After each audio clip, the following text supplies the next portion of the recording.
What's up, card family? Jets Boy 80 back here with another video. So I'm sitting on my porch having a beer, having a smoke, and I'm catching up on videos. I just watched Jack's video. Jack, wow, sorry. Why not? Shout out to Jack Frost. What's up, buddy? Watching Ricky's video from Sunday, the card show recap, and he's talking about customers who walk past dealers. I can give you my perspective. There's always one dealer at the shows I go to. It's always the same guy. He does all the shows. And I hear a lot of people bitch about him because his setup, or well, lack of setup, is horrible. Like, I know people who won't even go to his table, won't even start to look. I mean, I look through his stuff, but it's just so discombobulated. I mean, you'll go through his boxes like nothing. Like, say you need classics.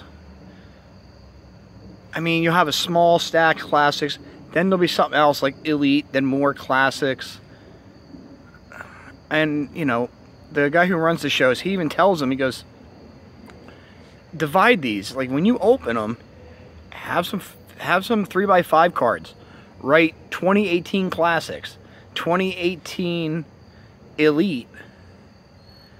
It makes it difficult for people to go through them, and so they just say, screw it, I don't want to be at the show for 3 hours looking at this guy's shit. And it's the same with his other boxes. You don't know what's in what. Like, you'll look through his football hits, and there'll be a giant stack of baseball or something. And a lot of guys who go to shows don't want to put in the time, don't really want to look through them if it's going to be a hassle. It just...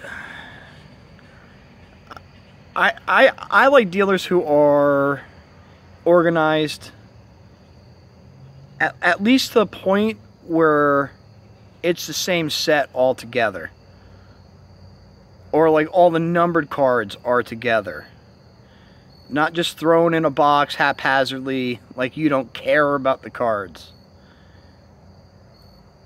None of his stuff is priced even, so you pick stuff out, you have to hand it to him, and he tells you a price. So there's been times where I didn't have a lot of, you know, he's always usually the last one I go to. I don't have a lot of money left, so there's stuff I have to put back. That's another thing that helps. I mean, if you're going to start doing card shows or what have you, price everything. Or, you know, if you have a 5,000 count box for $4, make it easier on the people going through your stuff. I actually think maybe the next card show I go to, maybe we'll record a little bit of it, just so you can see his tables.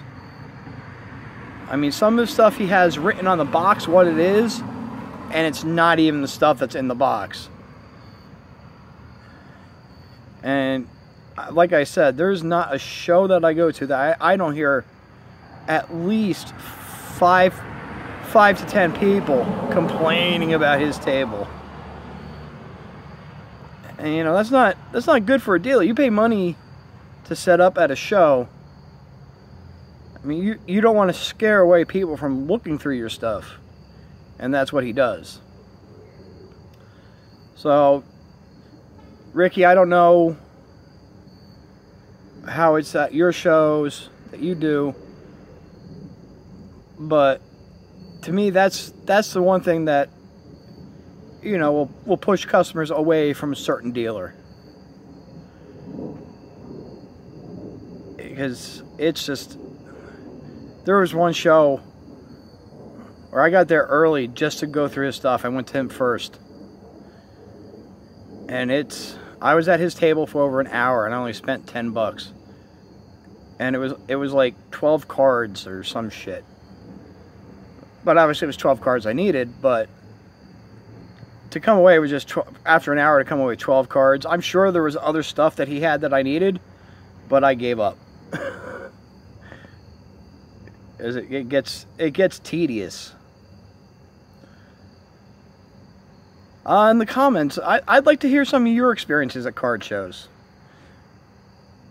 Like something the dealer's done that pissed you off a little bit, made you scratch your head. Like, why? I mean, back in the day, I used to set up at card shows back in the 90s at a mall here that's now torn down.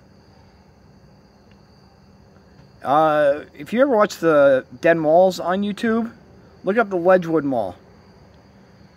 Spelled as it said, Ledgewood. One word, mall. Alright, everybody. Like, sub, comment. Be good, be safe. J-E-T-S, Jets, Jets, Jets. Peace, everyone. Bye, Cardfather.